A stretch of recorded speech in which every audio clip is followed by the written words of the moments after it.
Breaking news చూస్తున్నాం. తమిళనాడులో తొక్కిసలాట ఘటనలో మృతుల సంఖ్య 39కి చేరింది. మరో 60 మందికి పైగా గాయాలతో ఆసుపత్రిలో చికిత్స పొందుతున్నారు. వీరిలో పలువురి పరిస్థితి విషమంగా ఉంది.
తమిళనాడులోని కరూర్లో సినీ నటుడు టీవీకే అధ్యక్షుడు విజయ్ ప్రచార సభ సందర్భంగా ఈ ఘోర విషాద ఘటన చోటు చేసుకుంది.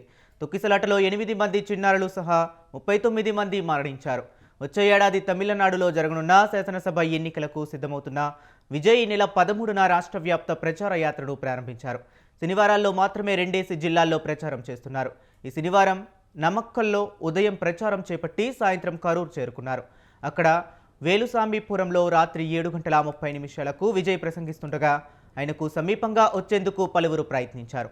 దీంతో తీవ్ర తొక్కిసలాట చోటు చేసుకుంది. పిల్లలు, మహిళలు, వృద్ధులు అందులో చిక్కుకున్నారు. ఒకరి తరువాత ఒకరు స్పృహ తప్పి పడిపోవడంతో పరిస్థితి గందరగోళంగా మారింది. ఉద్రిక్తత చోటు చేసుకుంది. 10 మంది చిన్నారులు, 16 మంది మహిళలు సహా 39 మంది మరణించినట్లు రాష్ట్ర ప్రభుత్వం ప్రకటించింది.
ఇక పరిస్థితిని అంచనా వేసిన విజయ్ తన ప్రసంగాన్ని నిలిపివేసి తోసుకోవద్దంటూ వారించే ప్రయత్నం చేశారు. అప్పటికీ పరిస్థితి చేయిదాటిపోవడంతో సహాయక చర్యలకు ఆదేశించారు. సమీపాన ఉన్న అంబులెన్స్ వద్దకు బాధితులను తీసుకువెళ్లడానికి కార్యకర్తలు ప్రయత్నించినా రద్దీ మధ్యలో నుంచి వెళ్లటానికి వెంటనే సాధ్యపడలేదు. బాధితులను పైకెత్తి పట్టుకొని రద్దీలో అతి కష్టంపై ముందుకు సాగారు. తర్వాత అంబులెన్సుల్లో సమీపంలోని ప్రభుత్వ, ప్రైవేటు ఆసుపత్రులకు తరలించారు. ఘటనా స్థలికి మరికొన్ని అంబులెన్సులు రావడంతో వాటి ద్వారాను బాధితులను తీసుకెళ్లారు. అయినప్పటికీ నిమిషాల వ్యవధిలోనే 39 ప్రాణాలు గాలిలో కలిసిపోయాయి. 60 మందికి పైగా ఆసుపత్రుల్లో చికిత్స పొందుతున్నారు. వారిలో 20 మంది పరిస్థితి ఆందోళనకరంగా ఉండటంతో మృతుల సంఖ్య మరింత పెరిగే అవకాశం ఉందనే ఆందోళనలు వ్యక్తమవుతున్నాయి. కరూరులో ఆసుపత్రుల వద్ద మృతుల కుటుంబ సభ్యులు, బంధువుల రోదనలు మిన్నంటాయి.